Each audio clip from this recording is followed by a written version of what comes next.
tenemos que hacer es comenzar a definir lo que es ese carácter. Realmente el carácter es o define lo que tú eres. El carácter es muy distinto a la reputación. La reputación es lo que otros piensan que yo soy, pero el carácter es realmente lo que yo soy. Y el carácter determina lo que yo hago. Las cosas que yo hago, las cosas que yo digo, están determinadas por el carácter. El hombre puede ver a un líder y decir, él es un buen líder, es un buen hombre, pero muchas veces lo que el hombre está midiendo es su reputación, lo que se conoce externamente. Pero lo que Dios está viendo es lo que realmente constituye el carácter de ese hombre. Primera de Samuel 16:7 es un texto muy conocido y que yo creo que nos puede servir a todos de referencia. Pero el Señor dijo a Samuel, no mires su apariencia ni a lo alto de su estatura, pues Dios ve no como el hombre ve, pues el hombre mira la apariencia exterior, pero el Señor mira el corazón. No olvidemos que Dios le está diciendo esto a un profeta. No se lo está diciendo a un hombre común, se lo está diciendo a alguien que ha sido llamado al oficio de profeta, y el hombre llamado al oficio de profeta está cometiendo el mismo error que la mayoría de nosotros cometemos. Y es impresionarnos con la apariencia, con lo que se ve, con el carácter externo. Y Dios le dice al profeta Samuel, no seas como el resto de los hombres, que miran la apariencia. Dios no ve como el hombre ve, Dios ve el interior del corazón. Este es un texto que ha sido usado por muchos, y yo creo que muchas veces lo han usado mal, en el sentido de que a veces decimos, por ejemplo, yo soy músico, soy predicador, y no me esfuerzo mucho por preparar algo bien, ya sea el instrumento que voy a tocar o el mensaje que voy a compartir, y cuando lo hago de manera mediocre, alguien me pregunta o me dice y decimos nosotros, no te apures porque como era como Dios, y Dios lo que ve el corazón. Y frecuentemente yo quiero decir, ese es el problema. Eso no es mi solución, ese es el problema.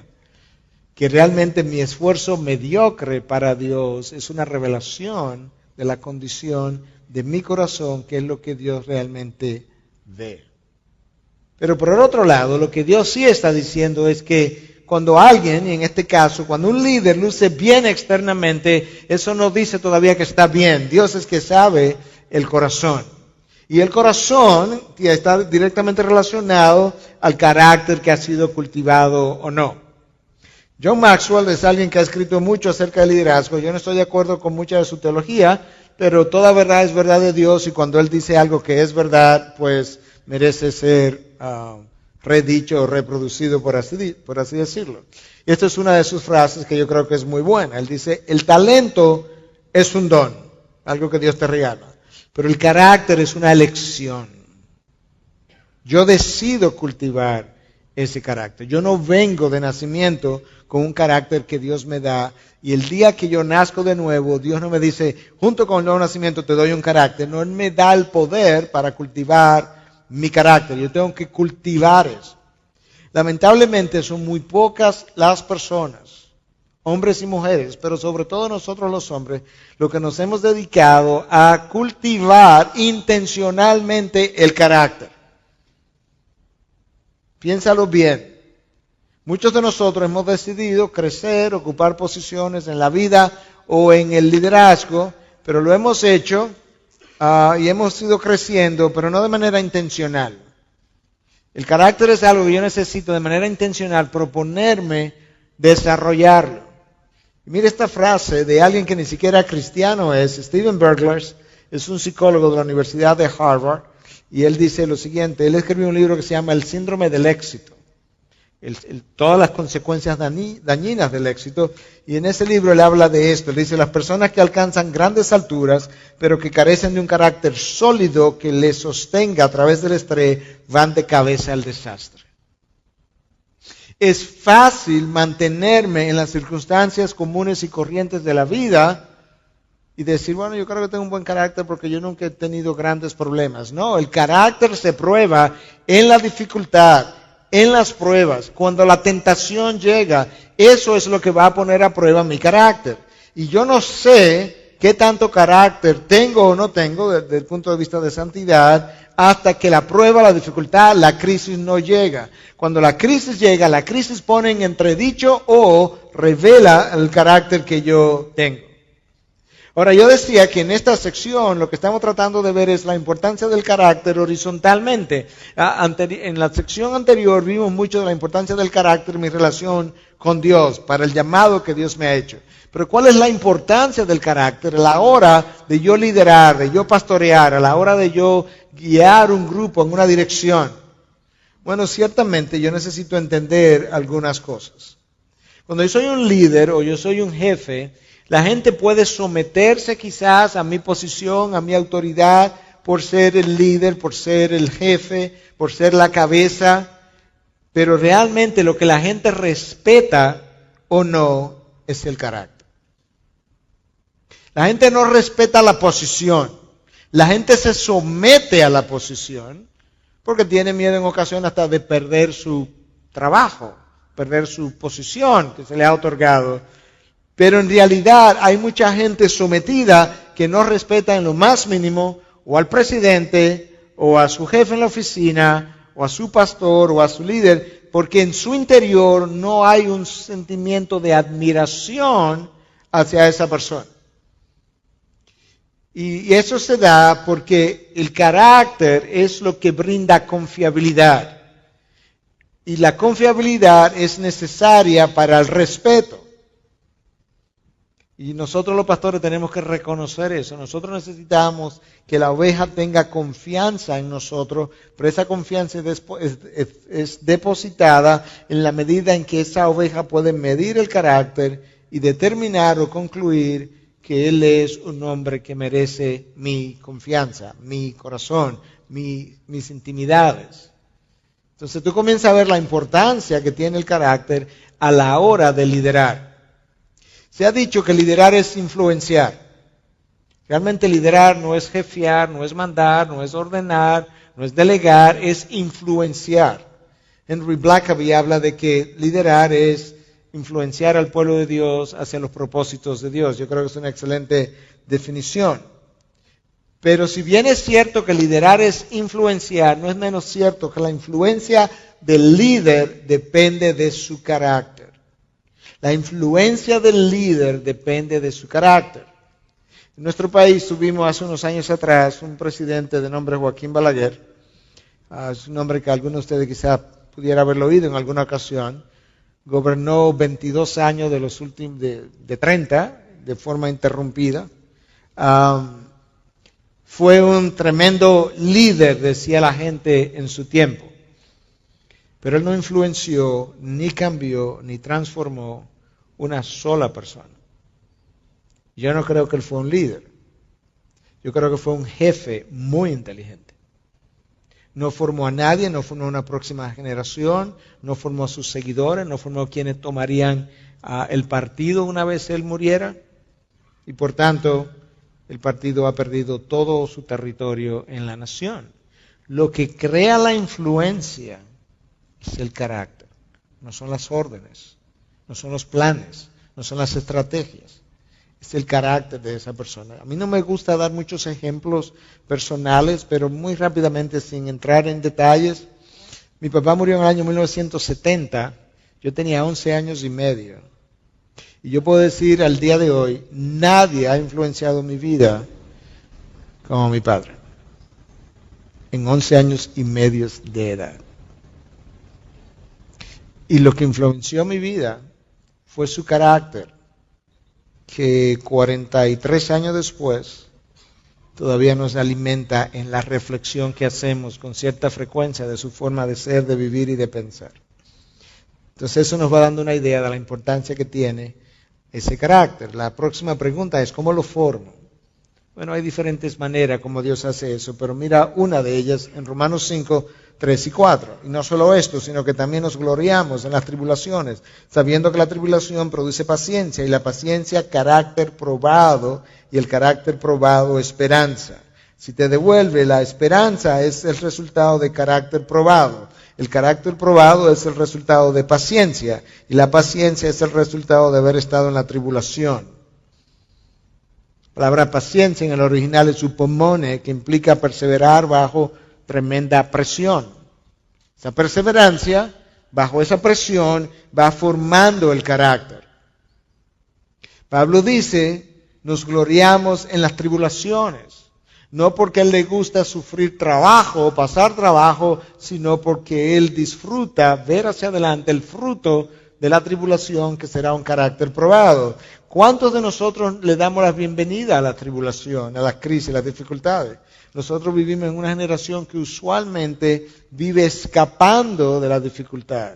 Es una generación escapista, pero esa generación escapista no puede desarrollar su carácter. Y de ahí que sociólogos, estudiosos de los tiempos de hoy en día hablan de que si esta generación tuviese que afrontar la depresión económica de los años de 1929 y 30, los principios del año 1930, esta generación no tiene la fortaleza de carácter de pasar por ella.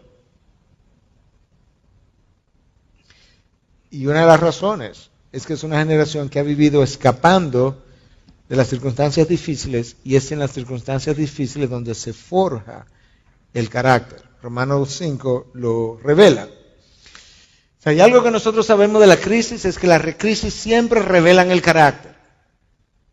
No siempre lo forman, porque en ocasiones lo deforman, pero siempre lo revelan.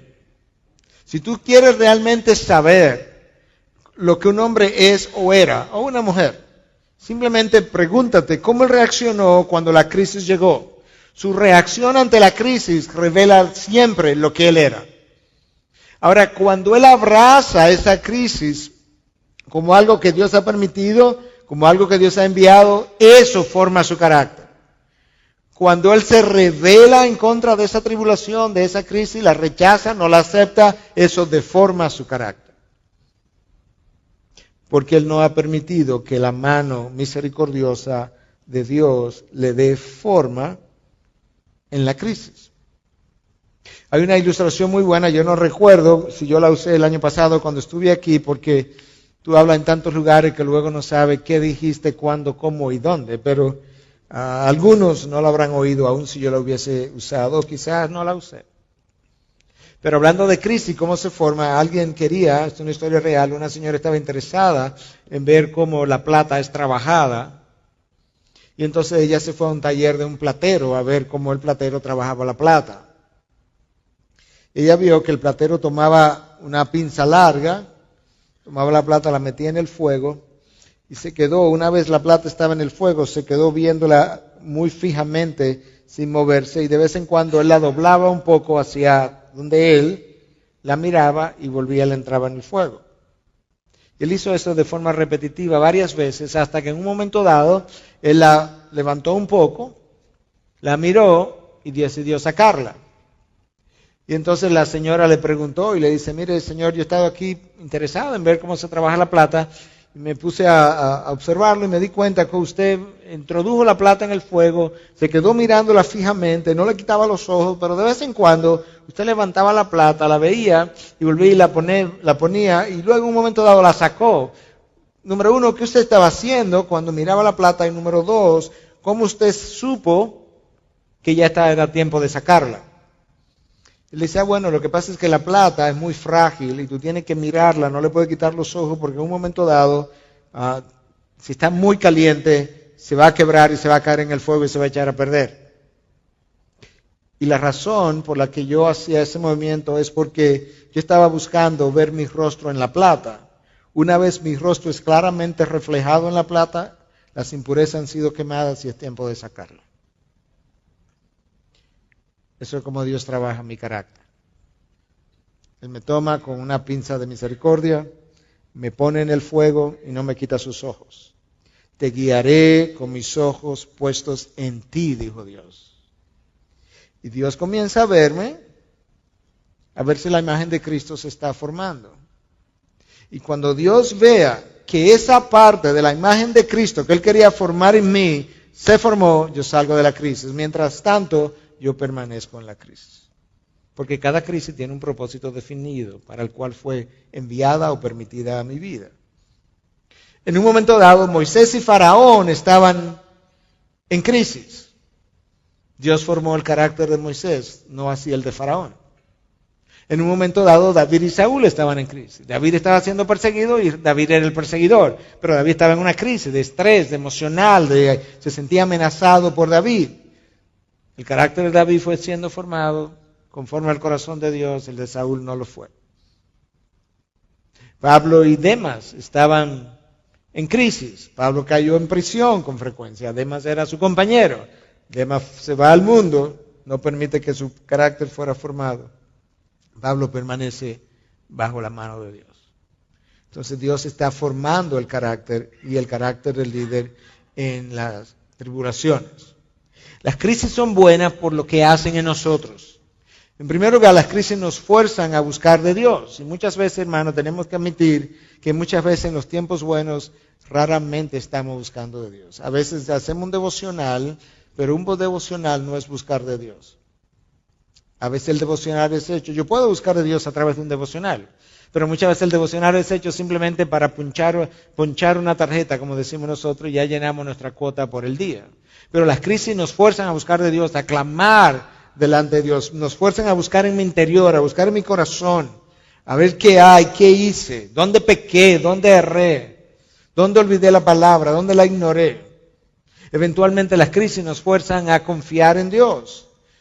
Y las crisis comienzan entonces en la medida en que yo busco de Dios, examino mi vida, busco en la palabra, clamo a Dios, nos van enseñando a pensar bíblicamente.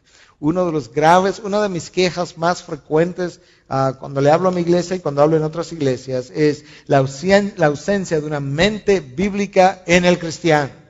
Yo puedo entenderlo en el pagano, yo puedo entenderlo en el que tiene 6 meses en la fe cristiana, 1 año o 2 años. Pero cuando tenemos 10, 15, 20, 30 años, y la manera como pensamos, la manera como hacemos negocios, la manera como miramos la vida, la manera como reaccionamos ante la vida es igual a la del mundo, la ausencia de esa mente bíblica es algo que no puedo entender. Pero la mente bíblica se forma en medio de las crisis que me han forzado a reflexionar, a pensar, a buscar de Dios, a buscar en mi interior, y entonces Dios va formando esa mente bíblica.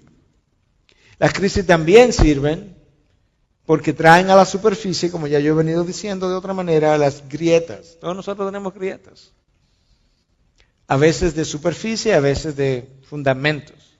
Las crisis ponen de manifiesto nuestras debilidades. Cuando hay un temblor de tierra que no destruye un edificio, muchas veces cuando inspeccionan el edificio se ve que hay una columna que se agrietó. Y entonces los ingenieros determinan, es que esta columna tenía una debilidad, que el terremoto o el temblor de tierra puso de manifiesto. Y otra de las cosas que las crisis hacen, y esto lo puedo decir por experiencia, porque yo he estado ahí más de una vez, es que aplastan nuestro orgullo. Nosotros somos individuos orgullosos. El orgullo es el vestido con el cual yo trato de cubrir mis inseguridades, mis temores. Nosotros somos personas orgullosas y las crisis aplastan mi orgullo, me quitan mis muletas, aquellas cosas en las que yo confiaba, el Señor me las lleva y de esa manera entonces mi orgullo se va reduciendo, yo voy aprendiendo que yo no soy tan competente como yo creía, yo no soy tan sabio como yo creía, yo no sabía tanto como yo pensaba y eso lo hace la crisis o las crisis. Eso simplemente para ver cómo Dios forma el carácter y cómo Dios usa la crisis en la formación del carácter. Pero yo tengo gran interés en esta próxima parte que tiene que ver con la influencia de un líder y hablar un poco de su carácter. Porque estamos hablando del líder, su carácter y su influencia. Ya comenzamos a hablar de cómo el carácter influencia a aquellos que están siendo liderados. Lo influencia porque es el carácter que levanta el respeto en el otro. Es el carácter que crea la credibilidad.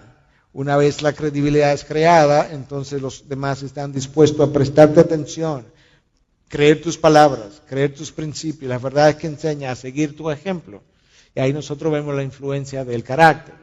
Sin embargo, la mayoría de nosotros no estamos familiarizados con lo que ha sido clasificado con las fuentes de influencia. En otras palabras, si yo soy pastor, si yo soy líder, cómo yo influencio a las ovejas que Dios me ha dado en el redil. Entonces queremos hablar de influencias ilegítimas, formas de influenciar al otro que Dios no aprueba, que no tienen la autoridad de Dios, y formas legítimas de influenciar al otro.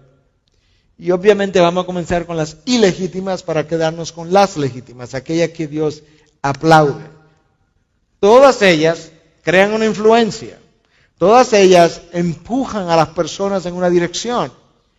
Pero la pregunta es, si yo estoy liderando hoy con fuentes legítimas o ilegítimas. Y yo creo que es un examen importante, porque los resultados del liderazgo de mi vida van a depender con qué fuentes de influencia yo manejé el redil, la casa de Dios. Número 1, influencia ilegítima número 1 que queremos mencionar hoy es la posición.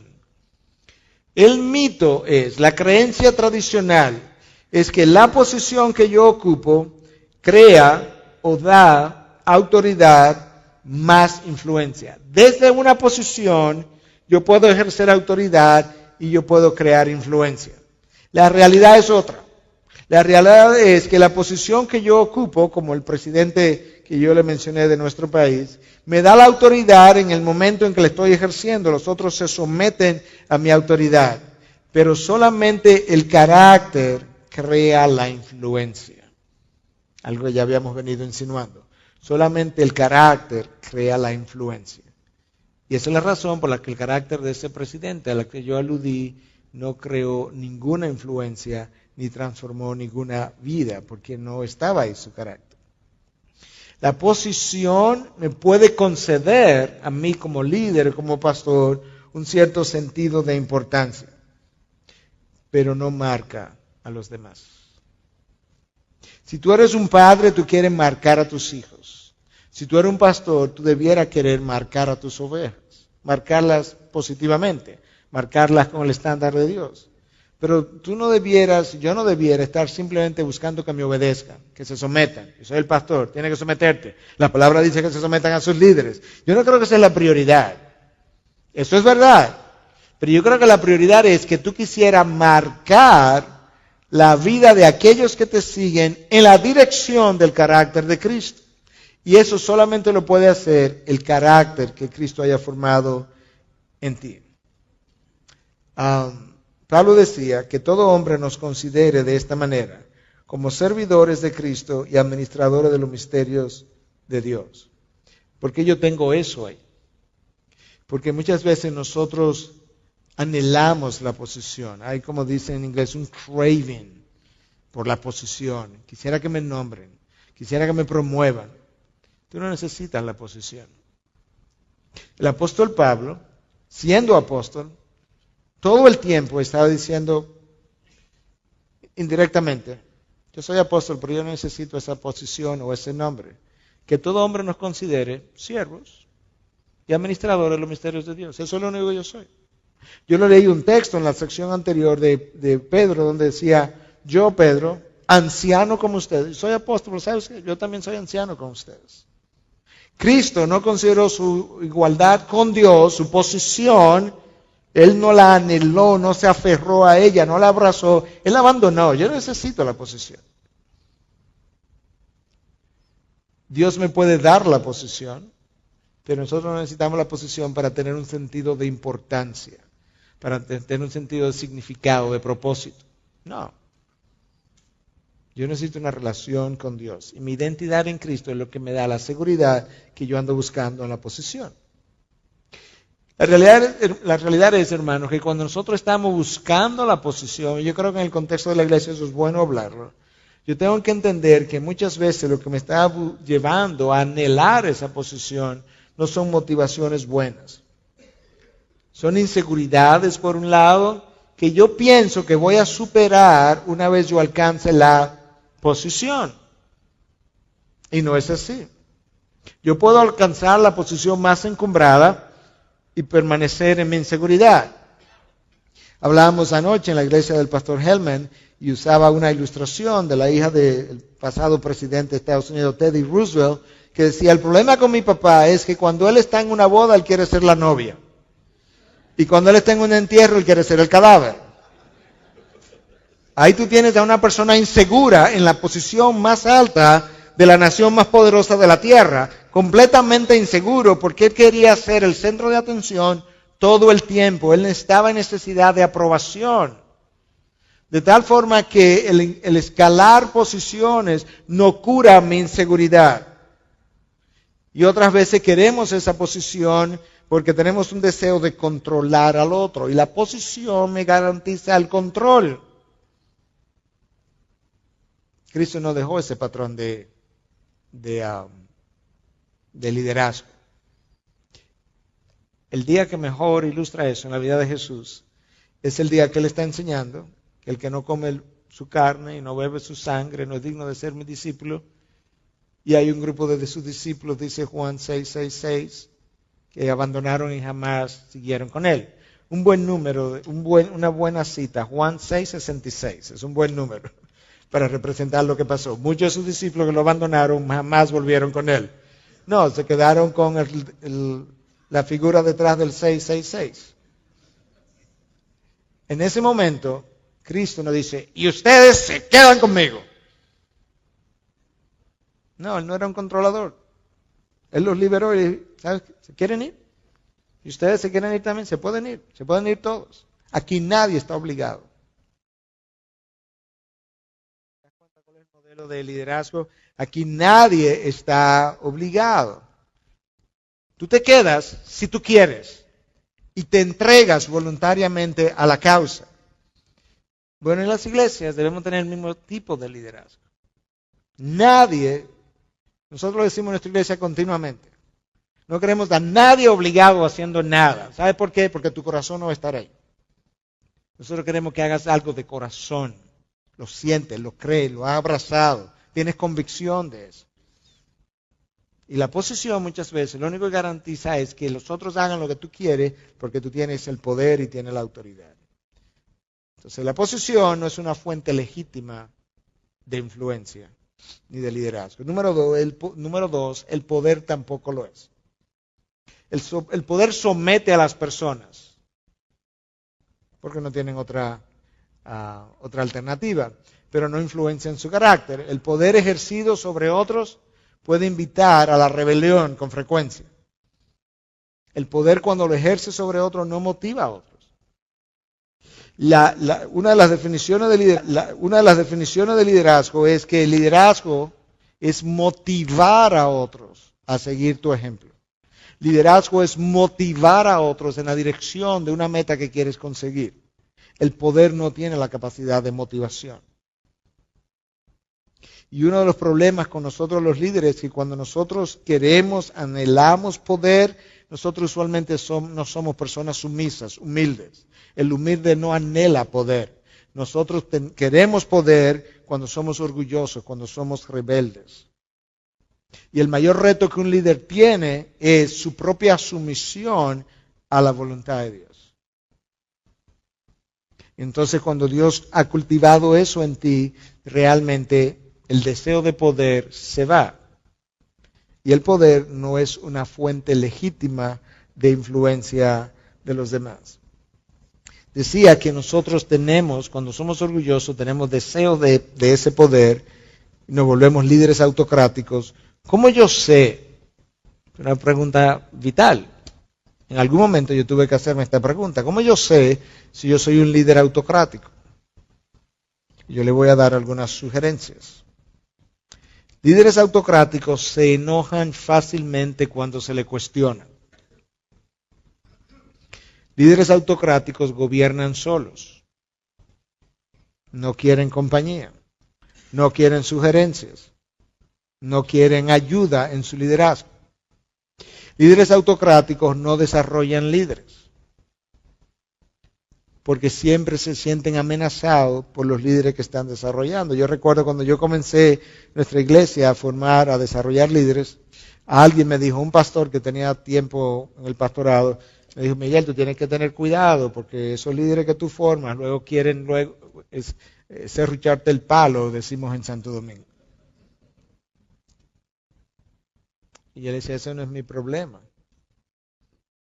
Yo tengo que desarrollar líderes por múltiples razones, pero una de las razones es que yo no puedo liderar solo, la iglesia crece y la iglesia necesita de una multitud de consejeros que pueda aportar su sabiduría. Yo no tengo todos los dones, yo no tengo todos los talentos, yo necesito de otros dones y talentos que yo no tengo para enriquecer y fortalecer mi liderazgo. Y esa es la razón entonces por la que líderes autocráticos no desarrollan líderes, es continuamente pensando que alguien pudiera quitarle la posición o robarle terreno en su posición. Este líder autocrático quiere ser obedecido, no porque la palabra lo dice, no porque la palabra lo enseña, sino porque yo tengo la posición. Yo soy el pastor, tú tienes que someterte, tú tienes que seguir. Y yo estoy de acuerdo que la palabra nos llama a someternos a las autoridades que están, ya lo he dicho más de una vez. Pero por otro lado, yo tengo que recordar que detrás de la autoridad que yo ejerzo, la razón para la sumisión no es mi posición en sí, es la verdad y el Dios que yo represento. Y por tanto yo tengo que encarnar eso, para que la sumisión no sea a mí, sino al Dios que represento y a la verdad que represento. Y yo creo que eso nos va a ayudar. Yo escribí esto en alguna ocasión y lo puse aquí en esta presentación porque creo que es importante recordar. No podemos obedecer simplemente porque el líder tiene la posición y el poder. Obedecer al líder es parte de nuestro llamado, pero esa obediencia no es a ciegas. Watchman Nee, en su libro sobre autoridad, creo que se llama así, autoridad o la autoridad del líder, dice que aquellos que siguen al pastor tienen la obligación de someterse al pastor, aun cuando él esté en pecado y esté pecando, y que ellos no tienen que preocuparse por ninguna consecuencia porque simplemente se estaban sometiendo a una autoridad que la palabra le manda a obedecer.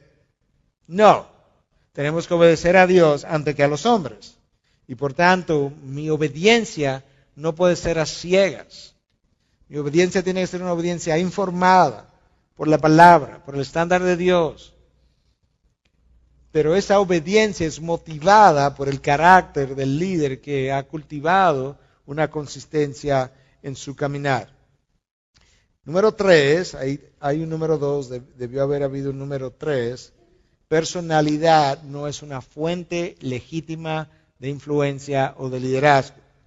El carisma que tú tengas, la personalidad charming, como dicen en el inglés, o atractiva, puede atraer una multitud en un momento dado, puede atraer un grupo, puede mantener un grupo de personas alrededor de ti por un tiempo, pero no lo vas a ayudar a crecer, no lo va a ayudar a transformar, no lo va a mover de donde están, a donde Dios quiere que estén, porque la personalidad no tiene la fuerza de impacto que el carácter puede tener.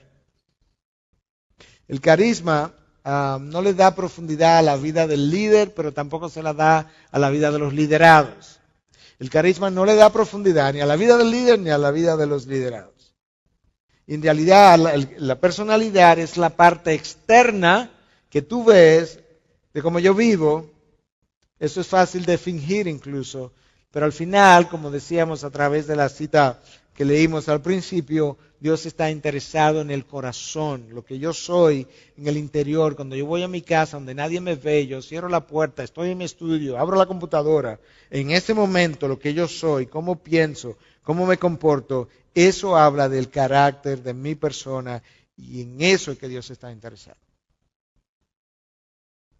Y ese carácter va a crear la influencia en mi familia, en mi iglesia, en la sociedad o en el trabajo donde yo estoy. El poder, la posición y la personalidad, 3 P's, no son fuentes legítimas de influencia. Bueno, entonces, ¿cuáles son fuentes legítimas de influencia? Vamos a ver 3. La autentificación de Dios, el carácter y la integridad que hemos venido hablando. No quiero sonar como que estoy lloviendo sobre mojado, pero algunas cosas ya dichas ya no lo vamos a decir. Y finalmente, una historia exitosa. Vamos a ver en la palabra algunas de esas cosas, cómo lucen. Número 1, la autentificación de Dios. Mire este texto de Josué 1:5. Nadie te podrá hacer frente en todos los días de tu vida. Así como estuve con Moisés, estaré contigo. No te dejaré ni te abandonaré. Cuando Moisés habla con Josué, o Dios habla con Josué acerca de ser su sucesor, si yo hubiese sido Josué, yo pienso que él le pasó lo mismo, debió haberse sentido intimidado. Calzarse las sandalias de Moisés era una tarea intimidante. Moisés debió haber tenido sandalias de este tamaño para tú colocártela. Pero cuando Dios le dice, de la misma manera, no similar, de la misma manera que yo estuve con Moisés, yo voy a estar contigo. No te dejaré, ni te desampararé. Yo creo que a Josué le crecieron los pies inmediatamente. La autentificación de Dios. Las cosas no ocurren detrás de un líder porque sí. Hay un llamado, hay una colocación de Dios, hay dones, hay talento y hay una gracia de Dios sobre ese líder o liderazgo. Y esa gracia es lo que hace que las cosas ocurran. Si tú le remueves esa gracia al liderazgo, y no le remueve nada más, las cosas dejan de ocurrir, porque es la gracia de Dios operando en y a través de los dones, talentos, carácter, llamado, posición del líder que crea todo el movimiento que usted está viendo. Es Dios. Él pone en nosotros el querer y el hacer para su beneplácito, por su buena voluntad, para la gloria de su propio nombre. Dios está más interesado en su gloria en lo que ocurre aquí abajo que nosotros mismos. Y Él lo hace a través de instrumentos humanos. Y cuando Él escoge un instrumento humano, ese instrumento humano con un bastón es capaz de liberar a 2 millones y tantas de personas de las manos feroces de un faraón. Con un bastón. ¿Tú te imaginas? A Moisés siendo enviado a Egipto a liberar al pueblo. Y que cuando él fue a hablar con los líderes del pueblo, no, que Dios me envió a liberarlos. ¿Y qué ejército tú tienes para liberarnos? Este bastón. Pero ¿sabe cómo ocurrió? Porque Moisés había sido autentificado por Dios. Dios le dio su respaldo. Míralo aquí otra vez. Primera de Samuel 3:19. Samuel creció y el Señor estaba con él. Estas frases en la palabra, cuando tú estés estudiando la palabra, tú no lo puedes pasar por alto, no la puedes pasar desapercibida. El texto no dice, Samuel creció, no dejó sin cumplimiento ninguna de sus palabras. No dice eso. Dice, y el Señor estaba con él. Dios quiere que yo preste atención que lo que Samuel hizo, lo hizo porque Dios estaba con él.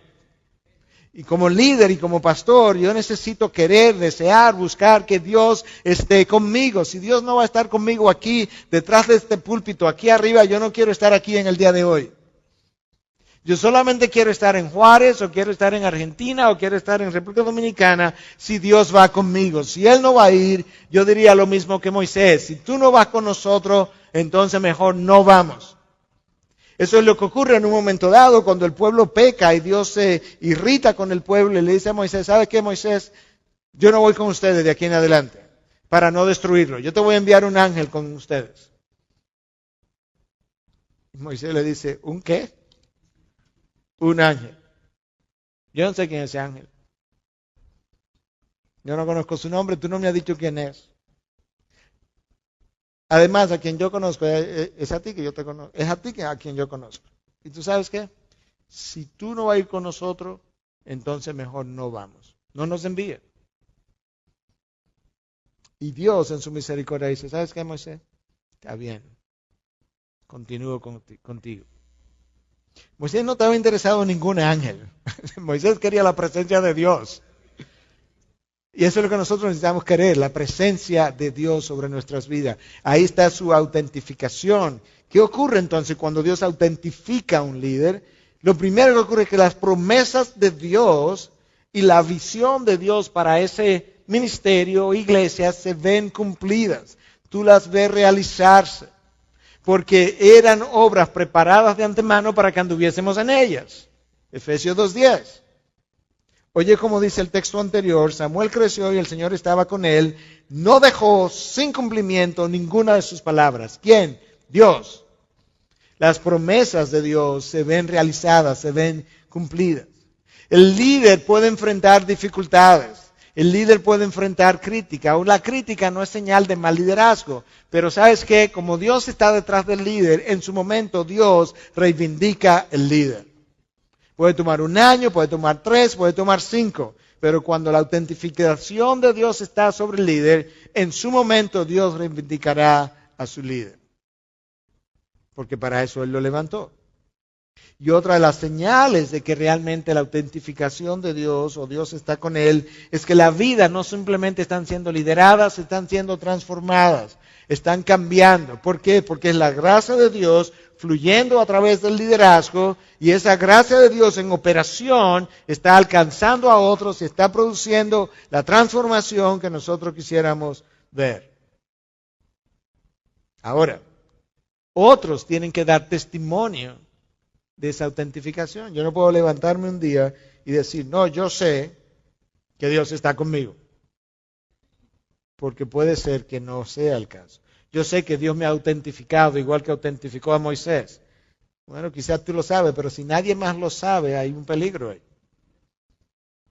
Porque otros tienen también que percatarse de eso. Esto es una ilustración distinta, pero sirve como quiera para dejar ver lo que quiero decir. En una ocasión, hace años atrás, este estudiante de seminario estaba bajo la mentoría de Howard Hendricks, alguien que dedicó toda su vida, ya murió, pero alguien que dedicó toda su vida a formar líderes. Y este individuo, este joven seminarista, estaba convencido que Dios lo había llamado a predicar. Y Hendricks entendía que no, que él no tenía el don de la predicación. Y después de 1 y 2 y 3 reuniones, pues ya Hendricks estaba molestándose con él porque él en su terquedad insistía en que sí. Y un día Hendricks le dice, mira mi hijo, quizás tú tengas el don de la predicación, pero nadie tiene el don de oírte. Entonces otros tienen que afirmar que tú lo tienes. Y en este caso, si la autentificación de Dios está con el líder, otros tienen que reconocer eso, de que Dios está detrás de la agenda y los propósitos del líder. El líder está modelando a Cristo, está tratando, nadie es perfecto, fallamos, pecamos, nos arrepentimos, yo tengo que hacerlo por igual, pero sabes que hay un intento visible, real, hay una pasión por modelar a Cristo que otros reconocen. Y cuando Dios está autentificando a ese líder, el líder se siente seguro en su posición, él no se siente amenazado, él no siente que otros vienen atrás a serrucharle el palo, por así decirlo. No, Dios me ha puesto aquí. Dios me ha puesto aquí y yo estaré aquí hasta que Él me tenga aquí. Él no siente la competencia de otros. Eso es importante para la tranquilidad del líder. Entonces, una fuente legítima de influencia es la autentificación de Dios. La otra es carácter e integridad. Hemos hablado bastante del carácter. Yo simplemente quiero decir un par de cosas acerca de la integridad. Definámosla primero para que entendamos lo que es. Aquí hay varias definiciones de un diccionario. Adherencia firme a un código de valores, específicamente morales o artísticos. No pase por alto la palabra firme, adherencia firme. Es una condición no alterada. La cualidad o estado de estar completo o no dividido. En inglés, este diccionario habla de soundness. Algo que es sound, algo que es sólido, libre de error. Todo eso son definiciones de integridad. La integridad, formando parte del carácter, es una fuente poderosa de influencia. Ahora, cuando yo hablo de integridad, yo tengo que entender varias cosas. Y este es un tema, la integridad es un tema frecuente entre nosotros, precisamente por el nombre que lleva nuestro ministerio, y es algo de lo que hablamos continuamente. Cuando yo hablo de integridad, yo tengo que entender 3 cosas. Número 1, la integridad implica discernimiento de lo bueno y lo malo. Número 2, la integridad implica que va a haber una congruencia entre lo que yo hablo y como yo vivo. Y número 3, que es donde yo creo mucha gente tropieza, es que la integridad demanda, no solamente sugiere, demanda que yo tenga una identificación pública con aquello que yo creo. Porque mucha gente cree muchas cosas que no quiere hablar en público por el medio a ofender, el miedo a herir, por medio a las reacciones. Eso no es íntegro. Tenemos que hacerlo sensiblemente, sí, pero la integridad demanda que lo que yo creo y afirmo en privado, lo creo y lo afirmo en público. Y eso es vital. Y eso frecuentemente yo tengo que hacerlo a un costo. Cuando Juan el Bautista se identificó públicamente con lo que él creía en su corazón y dijo a Herodes, tú estás viviendo con la mujer de tu hermano, eso le costó la cabeza. Y nosotros tenemos que estar dispuestos a pagar el costo. Es ahí donde se prueba mi integridad. Cuando a Daniel se le pidió que se postrara delante de esta estatua, su integridad fue puesta a prueba. Inmediatamente le dijeron, bueno, si no, te tiramos a los leones. Pues tírame a los leones. Yo pago el costo. ¿Con qué lo va a pagar? Con mi propia vida. Está bien. Lo que no voy a hacer es violar mi integridad. La integridad tiene un costo. Y el costo sale a relucir en las crisis, si está dispuesto a pagarlo o no. La integridad involucra mi corazón, involucra mi mente, involucra mi voluntad. Y para nosotros que somos predicadores o líderes o maestros de escuela dominical o lo que sea, yo tengo que recordar que a la hora de ver lo que es la integridad, para que yo no ande confundido, que es posible predicar lo que nosotros no amamos. Cuando alguien continuamente dice la palabra de Dios, no, que no es fácil, la voluntad de Dios no, es difícil. Eso no suena como el salmista que dice, oh, cuánto amo tu ley. Yo puedo predicar lo que no amo. Yo tengo que pedirle a Dios entonces que me dé amor por su palabra para que yo pueda decir, oh, cuánto amo tu ley, es más dulce que la miel. Yo puedo predicar lo que no creo. Y yo lo he visto. Pero era lo que se esperaba. Era lo que, en una iglesia en particular en la que estuve, era lo que los administradores de las finanzas esperaban escuchar. Yo puedo predicar lo que no practicamos. Predico, pero no lo vivo. Y finalmente yo puedo orar y pedir incluso lo que realmente yo no quiero. Nosotros somos tan autoengañados por nuestro corazón engañoso, valga la redundancia, como dice el profeta Jeremías, que a veces le estamos pidiendo una cosa a Dios, porque yo sé que eso es lo que la palabra dice, que yo voy a estar pidiendo. Pero cuando yo me paro de mis rodillas, si estaba arrodillado, y me voy a vivir, yo vivo de una manera completamente contraria, porque en el fondo de mi corazón, yo lo pedí, pero yo no lo quiero. Y eso no es íntegro. Por eso es que estoy enfatizando lo que implica la integridad. La integridad envuelve el corazón, envuelve la mente, envuelve la voluntad. El corazón va a tener deseos. Y por tanto, como tiene deseo, el corazón va a querer hacer cosas. El corazón le dice a tu mente lo que quiere hacer. Cosas pecaminosas. No está bien, pero tenemos que admitir que mi corazón es como el de Pablo. Lo que no quiero hacer, eso hago. El corazón le dice a mi mente, yo quiero hacer esto, yo quiero hacer esto, yo quiero hacer esto. La mente debe decirle al corazón lo que debe hacer. Sí, yo sé que tú quieres hacer eso, pero la palabra dice que esto es lo que tú tienes que hacer. Entonces tú vas viendo cómo se está dando el proceso. La integridad entonces le va a decir a tu voluntad lo que tiene que terminar haciendo. Es la integridad que resuelve el conflicto entre el corazón y la mente. La mente y el corazón entran en conflicto en un creyente. El corazón deseando el pecado, la mente diciendo, pero no lo puedes hacer. Y la integridad es la que construye el puente y resuelve el conflicto y dice, no, esto es lo que debes hacer en contra de los deseos del corazón.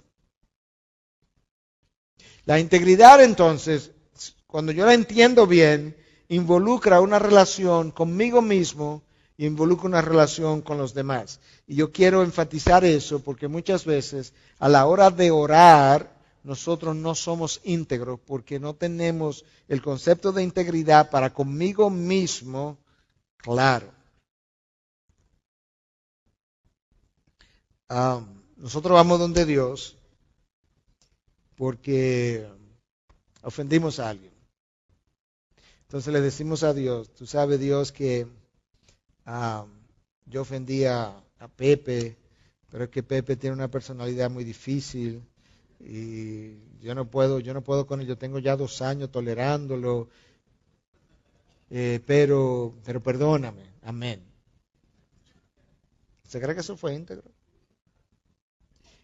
No, yo creo que lo íntegro hubiese sido esto. Señor, yo ofendí a Pepe porque lo que Pepe me dijo hirió mi orgullo. Y yo soy una persona orgullosa todavía. Gracias por mostrármelo. Gracias por usar a Pepe para mostrármelo. Perdóname. O a Carlos. O a Pedro. Y ya. Es ahí donde termina. Todo el otro color que yo le di es mi forma de yo pensar que puedo bajar las consecuencias de Dios hacia mí una vez yo le dé color. Por toda esta personalidad que yo describí. No, hermanos. Por eso es que la integridad envuelve una relación conmigo mismo. Mira como Pablo lo dice. Tener cuidado de vosotros. Yo leí este texto ya. Y de toda la grey. Pero el cuidado comienza conmigo. Tener cuidado de vosotros. Y luego de toda la grey. Por eso es que Cristo dice, amar a tu prójimo como a ti mismo.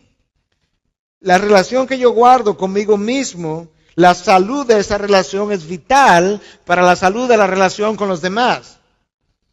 Tener cuidado de vosotros y de toda la grey. Ama a tu prójimo como a ti mismo. Y de esa misma manera, entonces, cuando yo no soy íntegro conmigo mismo, yo no soy íntegro con los demás.